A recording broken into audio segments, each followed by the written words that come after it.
Let's start with this one. So this one, man, I liked it, but it took me a second, third listen to really appreciate the storytelling, right? And Mhm. this is why people should not just and we talked about this off mic.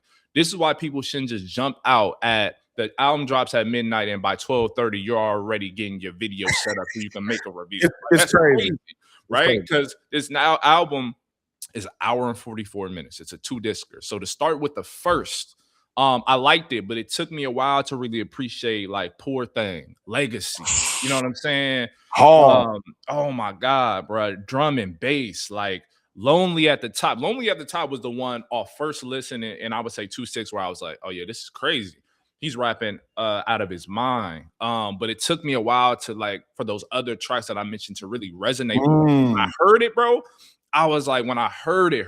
You know, it's one thing to listen to a record and, oh, okay, cool. I'll put it in my liked category on Spotify. It's another thing to really feel it. Yeah. And I would say this 29, bro, I really think is the strongest of the two discs. And I think it's some of the best verses I've heard from Cole in a very, very long time, man. What did you think about this one? Man, I'll be honest, man. So this one hit me initially. Like, okay. This one I thought was hard off rip. The storytelling on this one to me was profound. And I think that what J. Cole does well is he tells everyday stories that people can relate to that aren't often told. Like for me, of course, 2-6 just a hard record for an intro. And I even like the intro where it's like, you know, you have this down south folk type song playing and then you hear all the chaos in the background. And I even like that dynamic of leading into the album where, you know, this is what y'all think about North Carolina, but this is what's really going on. And I think that into 2-6 to me, hard. You know what I mean? But to me, the standout initially was Safety. Yeah, Safety. When I heard Safety, man, to hear somebody tell a story, and this is something that's like just such an everyday thing. And I've had these type of conversations with friends who, you know, are proud of me and the things I've accomplished thus far, and have given me those type of calls, and it means a lot. Like, but to hear somebody talking from that perspective of like somebody who you might not talk to as often and haven't been able to, you know, stay in touch with, but you still got that love for them. And to hear that perspective from his friend who's kind of just hitting them up, checking on them, and it to me, it just was like, wow, like this is a story I haven't heard, but it's such a common occurrence. You know, a lot of times we focus on the hate that you get, you know what I mean? Oh, people hating on me now, blah, blah, blah. But to hear a song from like the friends who have held it down and who still really love seeing you succeed, I just thought it was just a dope premise, but also executed well. That one stood out a lot to me. Run a Train, I wasn't crazy about, just because I just didn't like the Future feature. I didn't really think it was necessary, but I like the rapping on it. But I just didn't really. Future just didn't add anything to me. Poor Thing, fire out of this world, dog. That's one of my favorite songs from this project. Poor Thing is just amazing. His rapping on there is insane. The way he's talking about things going on in the streets is crazy. Whoever he talking about on that last verse in his hometown who was hating on him, Jesus. Like, man, y'all wanted a diss record. He gave it to some random dude in Fayetteville who was talking crazy, yo. That should put some fear in y'all hearts that if he decides he wanted this one, y'all, because for sure. That one is crazy. Like, and I think him talking about him setting it up like that to me was just amazing. Poor Thing is just a dope hip hop record to me. I like Legacy. Bunch Road Blues.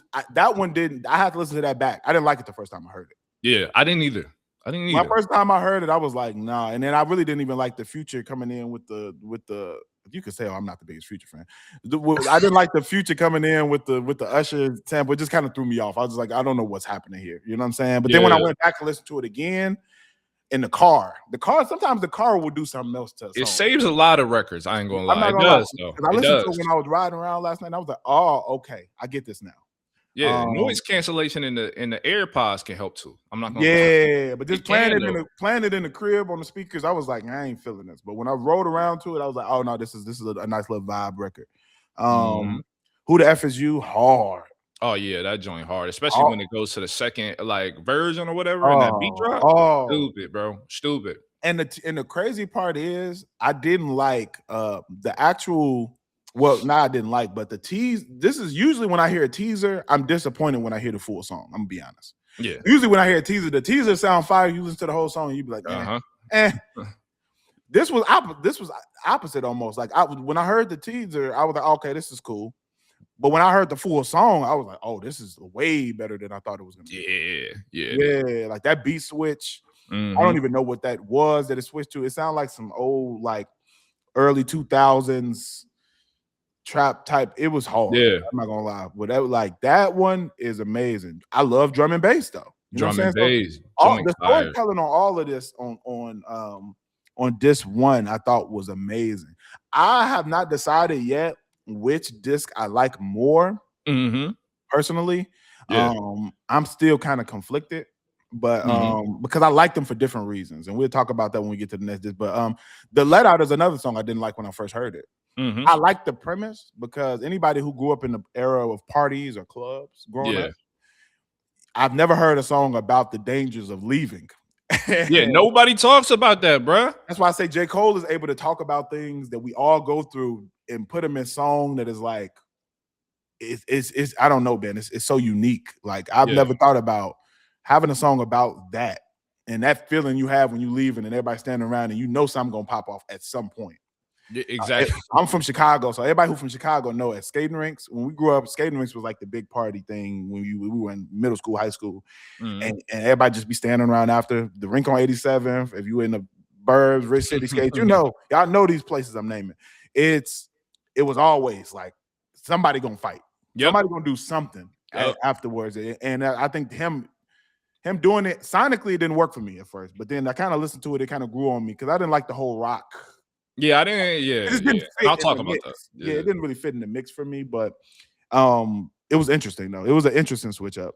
And he took a risk on that one. I would say he took, like, there's various points in his album where you can see him taking some risks, right? He's kind of extending his musicality a little bit, tapping like certain guitarists, certain producers that he hasn't usually worked with, and I think that was an example. I think for me at first I didn't like it. I listened to it a second time. I disliked it less. It's still not. I'm still not going to return to it. Yeah, but it's still I like one of my the favorites of it. You know what I'm saying? Because to follow up right behind drum and bass on the outro when he talking to, like, because we all been there, bruh. We didn't talk to a girl who we saw earlier at the party. You know what I mean? Yeah. Stay over and then hold on. What's about to go down, bro? Okay, I'm about to jet. Yeah, we all been there. We all been there. If you were outside, you've been there. And to me, even though that isn't my favorite song sonically, the storyline is just impeccable of how these songs are flowing into each other as far as following the storyline and the concept. That element of this project is just top tier to me. And that's why I was saying off our point, this is not an album that you can review after a first listen. It's just not. No. You can say what you think about it, you know what I mean, sonically, but the second time I heard things in here that I didn't even hear the first time I played it. And the amount of attention to detail in this album is what's really impressive to me more than anything. But okay. So yours is for sure the disc one is your favorite. It's this one for sure. And it's when I first listened to it, I thought it was a wide margin, honestly. I really did. And we'll get into it on this too. But I think even still, after a second, third listen, I still say, like, okay, yeah, like it's still this one for me, just because I feel like the concept and everything was tighter, the story was tighter, and it strayed away from, I want to honor this artist and this artist that meant so much to me, and it was just Cole, right? It was a homecoming, like a true homecoming. You know what I mean? Like a full circle moment, I think. But I will say, this too got some of my favorite songs across the album, though. So it's kind of like that's what like shortened the margin for me. You know what I mean? Yeah, I have to agree. And to me, this too, and we're getting to this too. This too is like I said, it's 39. It's him speaking from the perspective of being older, a little wiser, and it sounds drastically different than this one to me, and I like that. Because to me, when I hear double disc albums and the discs don't sound different, it's like, what was the point? What was the point? I mean? You should just do one long album. But I think to me, there is a drastic split in perspective in how he's rapping and the type of beat choices. It sounds more mature. And I think it was dope. I think the first I like this one because it's more it's almost like reminiscent of old Cole, and I think that's Yeah, like the nostalgia behind the first one. I think is dope because he's rap. It sounds very much like Cole at 29. You know what I'm saying? And I think exactly. that's hard. But I love some of the songs on on the second disc a lot, and I think that Yeah, they're standouts as far as like records that I think are gonna age really really well. So some of for the sure. ones and off first listen, I didn't love this. I like this one better, but off second listen, I started reconsidering it because there are some real standouts in this too. The intro I love. I love I the love it. beat switch because at first when it came on, I was like, "What is happening here?" You know what I mean? Yeah, Yeah. yeah, yeah. But when that beat switches, it's insane. So And it feels organic after you listen to yeah, it like multiple times. At first, I was like, "Yo, I feel like the beat switch and the transition was a little awkward." But then I yeah, listened to, you know what I mean? You get that intermission, we'll call it. You know what I mean? yeah, Between this one into this two, and yeah. then he gets into the rap, and you're like, okay, I see. I see it. It broke it up well. Yeah, it Um, did. and then you get into the fall off is inevitable. Fire. We already talked about that. The rewind where he's telling his life story in reverse. I thought that was a perfect way to start the album. Hmm. I would start the disc, and I thought that was fire. Yeah. So love that. When we get into the Villas isn't one of my favorite songs on here at Mhm. all. But I'm not mad at it. It's not a song that I like or that I love or hate. It's just kind of like one of the songs that I'm okay with. But Mhm. then when you get into Old Dog, Oh, that joint fire, bro. I'm not gonna lie. Shout out to bruh. I was wondering because we wrote a book called Raps of Resistance, how Kendrick Lamar and J. Cole reignited hip hop tradition, and I right? want to So add in that this is our book coming out in May is the first academic book about J. Cole ever made. ever, First full length book ever, about J. Cole ever. So I just ever. want to put that out there. Make sure y'all pre-order that. Absolutely, wherever books are sold. With For that sure. being in mind, man, I went back and thought about I like like some that of the commercial. best artists from North Carolina ever, right? And I'm Yeah, thinking like P.D. Pablo is a name that like you have to. was ringing, you know what I'm saying? Especially in the early 2000s, right? Yes.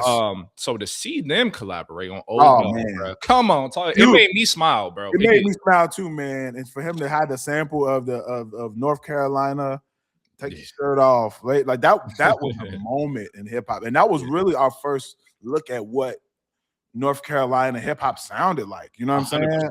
100%. The Carolinas are often left out of the conversation, and even though we have some legendary artists who are from there, whether you're talking about Rhapsody, like producers like Knife Wonder, like they have Yeah. legendary hip hop figures that have came from the Carolinas, but they're often left out of hip hop conversation. So for him to reach Mhm. back to that first big artist to put North Carolina on and to collaborate with him, I thought it was beautiful, man. And Man. I just like the song. I just think the beat is crazy on there. Yeah, it's nuts, bro. It's nuts. Yeah, Now, and I think it's an actual sample of, yeah, to your point, one of PD Pablo's biggest records, man. The name is escaping me, but seeing that come together, bro, and just an old like this is going to be an anthem for the Southeast, especially North Carolina absolutely. in particular. But like, yeah, man, I love to see that collaboration, bro. That was much needed. I ain't gonna lie, I love that. I couldn't agree more. Old Dog to me is one of the ones that I'm going back to. I think that's a dope record. Another record I like that I saw some people online, and that's why I said music is subjective. Yes, very. It's based on what's going on in your world. I hate to get super academic, but if you there's a theory called the theory of encoding and decoding that's by Mhm. a scholar called Stuart Hall. And when you listen to music and really messaging in general, Mhm. you're then transcribing it or decoding it based on your own experiences, your own perspective, viewpoint. Um, all of that comes into place as to how you perceive and analyze whatever the message is. 100. So to me, 5 years ago, I might not have liked Life Sentence, Mhm. but where I'm at now, in my relationship and just in life, to me, Yeah. it's a beautiful song. Like Mm. Life Sentence, number one, I did not expect a love song with the name Life Sentence. I just knew Yeah. this was about one of his mans who had got locked up or something. That's That's what I thought. when I looked at the track list, I did not expect this to be a love song. But to me, I loved it, man. I thought the storytelling was amazing. I think he was really able to conceptualize this idea of kind of, hanging your jersey up Mm. and when you found somebody good and who's been holding you down through everything and through your whole journey. I thought it was dope. What did you think about Life Sentence? I did not like this, bro. Really? As an engaged man, you know Oh what I'm my saying? god. As a fifi, you know what I'm Dang. saying? You know, I usually don't even Yeah, like love hip hop records like this, but I like this one. But man. I've been seeing people who hate it. I just like I don't hate it, right? Because you remember we talked about For Your Eyes Only. I think we did a throwback review of For Your Eyes Only. Maybe, maybe not. But anyway, I didn't Mm. like fold clothes, right? Like that was my biggest thing. No, that one was About, nah. I hated that song. you No, feel me? Now, we on the court there. right. That one wasn't it. Oh my I God. want to fold clothes for you is insane. Just the title. It's crazy. I ain't never loved someone to where it make me want to fold their clothes. As a man, it was just weird. To do It's a weird labor is how record, we yo. equate love. Like Yeah, what? folding clothes is crazy. That Crazy, one bro. is wild. So I don't feel like I don't feel that with Life Sentence, right? I don't feel that strongly. I don't dislike it necessarily. But I just probably won't revisit it only because Mm, I just feel like Cole has done more romance driven records that just like stuck better, right? They had better production. And okay. to be honest, and I get the concept of a life sentence, right? We're doing this thing for life, and it's Yeah.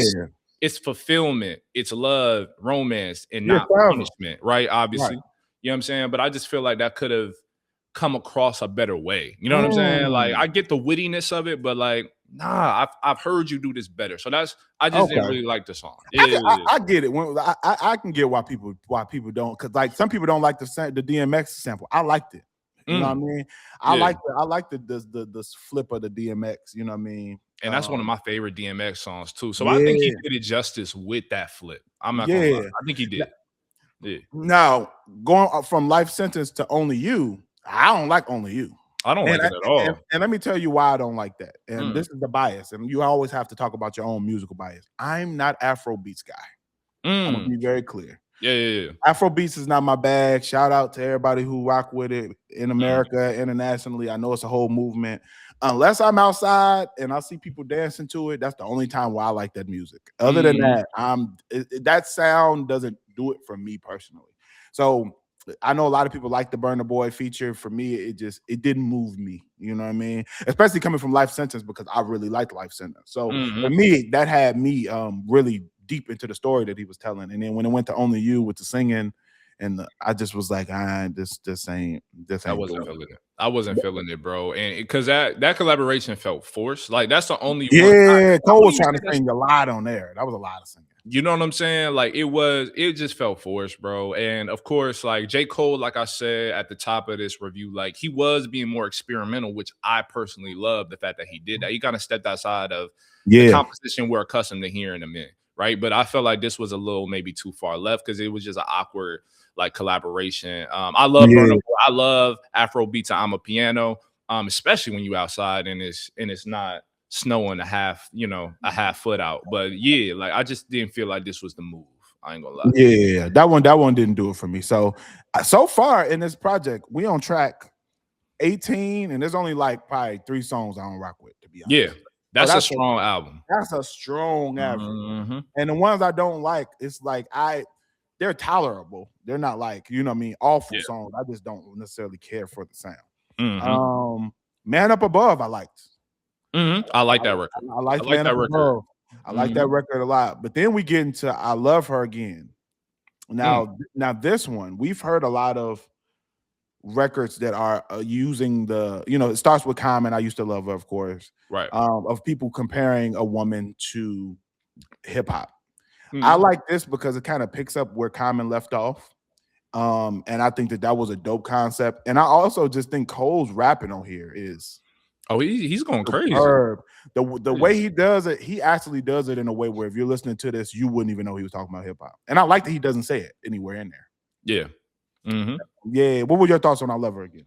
Man, I thought it was a solid ode, right? But I Mhm. couldn't help but think like I just felt like I heard someone do this. And that someone is Kendrick. I just heard Mm, him do it like on yeah, GNX, right? But I yeah, think this one was better. I think it was just more fluid. I just yeah. think I it like was it from more her. impassioned too. Like towards the I think it's like the last verse.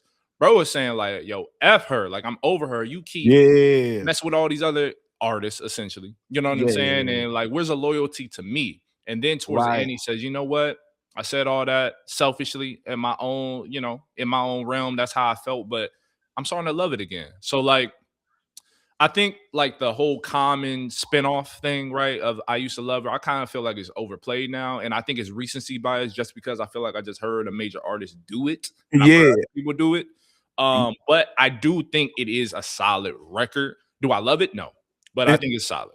and see, I really like it. And I'm the only reason why I'm not mad at it being done, I think it's become like I think I like it on a grander scheme of hip hop. I think it's starting to become like a rite of passage song that everybody does. Okay. And I I'm kind of not like that mad idea. Like Pac did one, you Mhm. know what I mean? Common did one. As you said, Kendrick did one. I've heard so many, like most of the big artists have done one of these, and I think that it's kind of cool to kind of like hear everybody's take on it. So that's the only reason why I'm not mad at it being a concept that's already been done, if you will. Okay. I'm not mad at But that, you know. Yeah. but I that one I think he did it some of the best that I've heard. Mhm. And I so would say recently because with the GNX one, like I just felt like, oh, okay. You know what I'm saying? Like it felt like yeah, yeah, like, you know, but I think with this one, bro, you feel the passion yes, behind it. You know what I'm saying? Like you really feel it. You really feel the frustration because and honestly, it's reflective of how we feel as hip hop fans, yeah, like throughout the years. You know what I'm saying? Especially I would say in the last 15, where you see like the changing mhm, of the landscape within hip hop. yeah. And now it seems like slowly but surely, especially with how 2025 like happened, it felt like a reclaiming of what the hip hop fans have wanted within the genre. You know what I'm saying? So I Yeah. get it. I get it, man. A rite of Yeah. passage is a good way to look at it. You just Yeah. changed my mind. Now I like it. Like for There real. we go. Good, good. Look. Yeah. But now this one, after that, and Mhm. I'll be honest, what if Mhm. makes no sense being there to me. No, I don't like it. I like the concept, Mhm. but to me, and maybe it's just because I've been so enthralled throughout years through documentaries about the whole Tupac and Biggie story that I'm kind of like, all right, bro, we get it. You know what I'm saying? So Yeah. to me, I think it was a dope concept of rapping from the perspective of, what if Biggie and Pac just had, apologized and things would have been, you know what I mean, you know, things would have been resolved. I like that idea, but I wasn't crazy about the execution. I don't Mm-mm. and it just in the theme of the project, it just doesn't really add anything to me. It felt just like that should have been like a bonus track. Exactly. That's Like, that's where I stand on it 100%, bro. If it was awkward the placement of it, and also like yeah, I can't help but actually dislike it more given. And I know this is unfair. I I know know what we're you're about gonna to hear say. it. I know we're gonna hear it I in the know what chat, you're about to whatever, say. whatever. But I can't help but feel like this is like a okay, like it's a self pat on the back for the way he handled the Kendrick Drake thing, right? By making this project or making this record and saying, yo, had they just did a kumbaya, none of this would have happened. Number one, bro, what happened is what happened. And like to rehash it, I think we've seen documentaries about it to your point, like hella times. I don't really need to hear this. And I don't really need to hear this from you. And I don't really Mm. need to hear it given the fact of what we saw transpire. Yes, it's been around 2 years ago. I get it. Yeah, I was gonna say. See, I knew that people when I heard it, I knew people would think of it like that. I Yes. just didn't perceive it Yes. that way because the whole album is storytelling. So to me, Yeah. it was. I'm not mad at the song. I'm just Mhm. mad at the sequence. It just kind of took me out of the story of. Did it take you out of the album? Because it took me out of the album. It took me out of the album a little bit. I think just because all of his storytelling on this album is so amazing. Yeah. We didn't need And, to hear this. and it's No? more so personal. So for Yeah. this one just felt misplaced because the rest of it is stories about him specifically. So Yeah. to then hear a story that's about Biggie and Pac just scattered in there, it just kind of threw me off. It threw But me off. Yeah. yeah, so I'm not mad at the song, but Mhm. yeah, it just didn't feel like it should be on this project. But that takes me to the next record that I love, and some Yes. people may not. And I even when I was listening to last night, I was listening to Joe Budden podcast. One of the worst reviews of this album I've ever heard.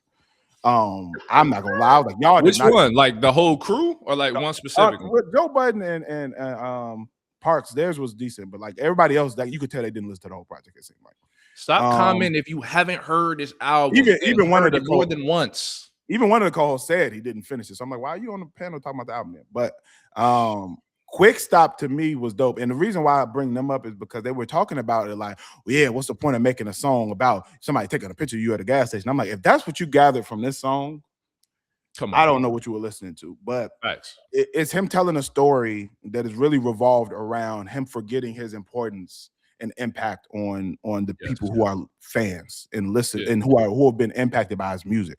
That was the overall premise. Yeah, he told it in a story about him being at a gas station and somebody spotting him Right. and telling them how much he meant to them.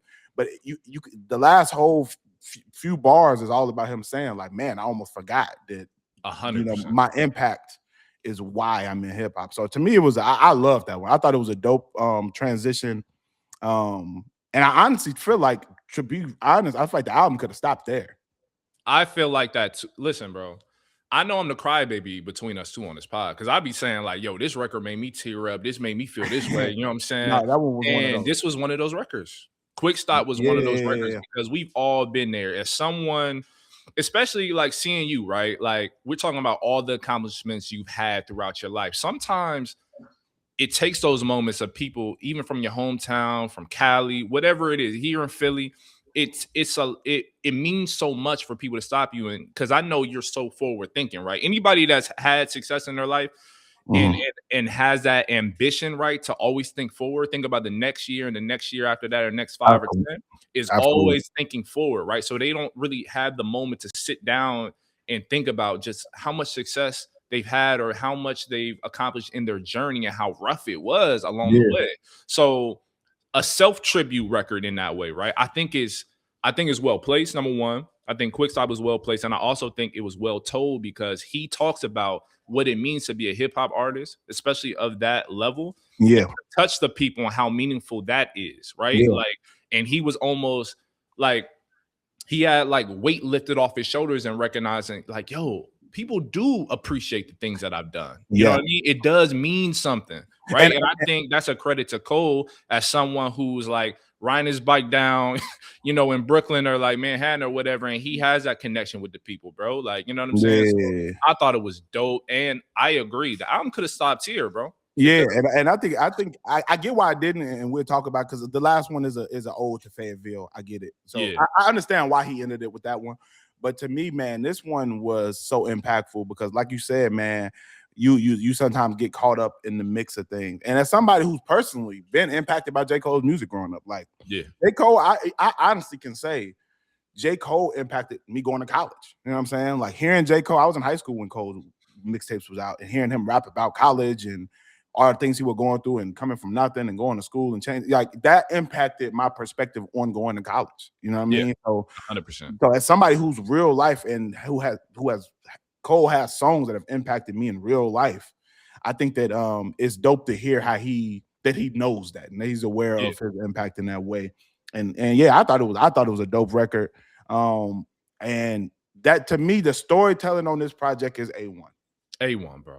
A1. And to me, that out of these songs, there's only out of 24 records. Is it 24? Is it Yeah, I think so. out of 24 records? I probably only dislike 5.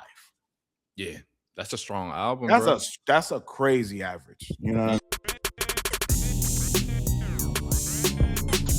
Rap and Reason podcast with Dr. Jeremy C. McCool and Earl Hopkins.